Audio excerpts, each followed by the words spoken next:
fassara nan take. Ita irin wannan fassarar ita ake kira da tafinta. Mai amfani da harshen asali da kuma mai amfani da harshen karɓa sukan gudanar da aikin fassararsu ne a tare kuma a lokaci guda.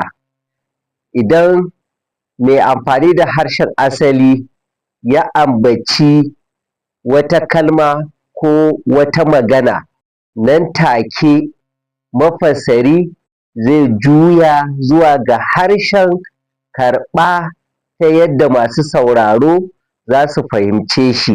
Mai amfani da harshen asalin bai da wata masaniya dangane da harshen karɓa, ma'ana ba ya iya magana da harshen karɓa, sai dai shi mafassarin shi ke da wannan ƙwarewa da kuma laƙanta na dukkan harsunan da ake amfani da su a yayin gudanar da wannan aiki na fassara. Idan mai amfani da harshen asali ba ya jin Hausa sai Ingilishi, su kuma masu sauraro ba sa jin Ingilishi sai dai Hausa, shi kuma mafassarin yana jin dukkan harsunan nan guda biyu, wato da Ingilishi da kuma Hausar.